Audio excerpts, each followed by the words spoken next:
Hello there. The latest Make UK BDO manufacturing outlook for Q2 2021 registers nothing but good news. Confidence is up 7.2%, output, exports, employment, investment, all very positive, going in the right direction.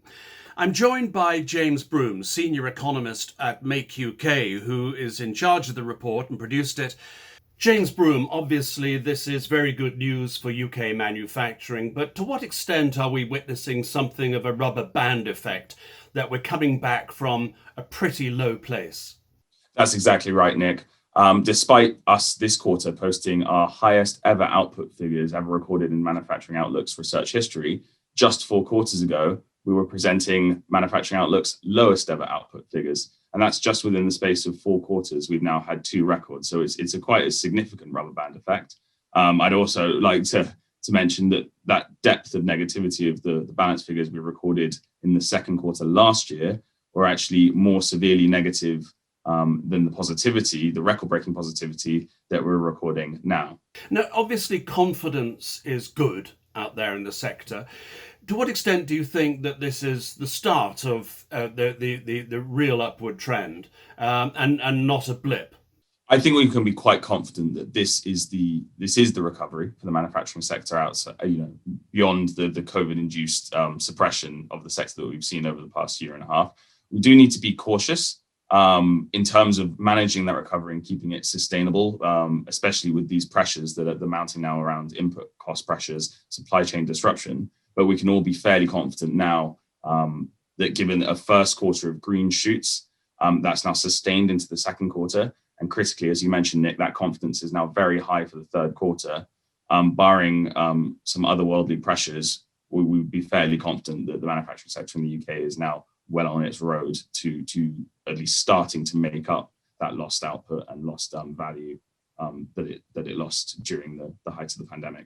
Okay, so coming out of the pandemic, as a society, we've still got question marks over how and when restrictions are going to lift totally, but obviously manufacturing has adapted to that. Has it also adapted to Brexit, which was a real double whammy at the start of the year when all the new systems, regulations, procedures came into play, and that knocked a lot of companies sideways, didn't it? It did. And certainly on the overall figures, it was quite surprising to see the manufacturing sector at those aggregate top level figures still managed to do so well and post those green shoots of positivity in Q1, given the well-founded fears of this novel TCA causing some serious issues, especially at the start of the year. The data at the moment, especially this data we've published today on export figures within the manufacturing sector, is quite positive. And seeing as the EU is still our biggest trading partner for manufactured goods in the UK, it really lends weight to the narrative that these manufacturers and the industry in general is coping, is now starting to understand.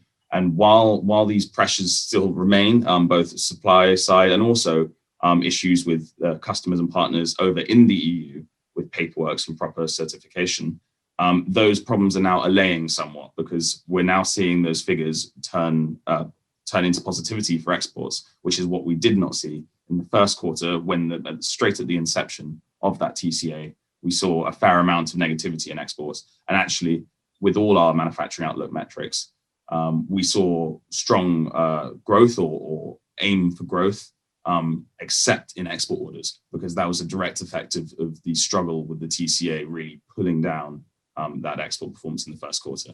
But now, as a point of positivity in Q2, we're now getting back to growth in exports. So certainly, while issues around the TCA still do exist, they're now being managed more effectively.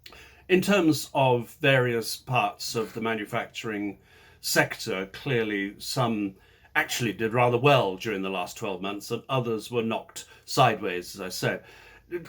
Who, without wishing to invite you to pick winners and losers, but who has been most severely affected and is having most difficulty coming out of this? Sure. Well, there is a standout one, Nick, and that is the aerospace industry. Now, pretty much in 2020, all subsectors suffered a loss in output to varying degrees of severity, and I'm talking in terms of real gross value added lost in that year.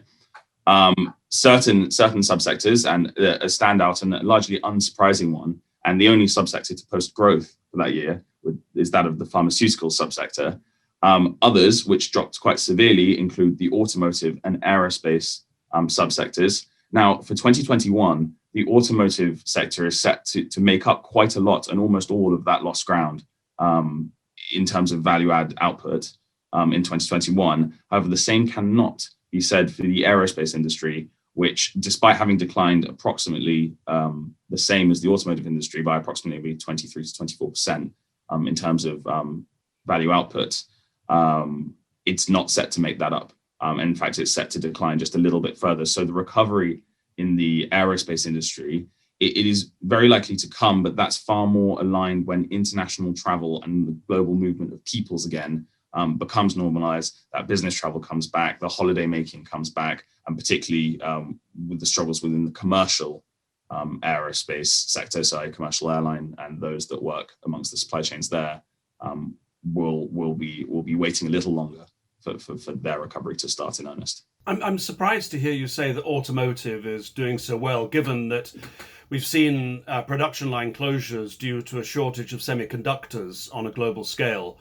And those the semiconductors, the prices have been going up. So there's still a lot of uncertainty in automotive.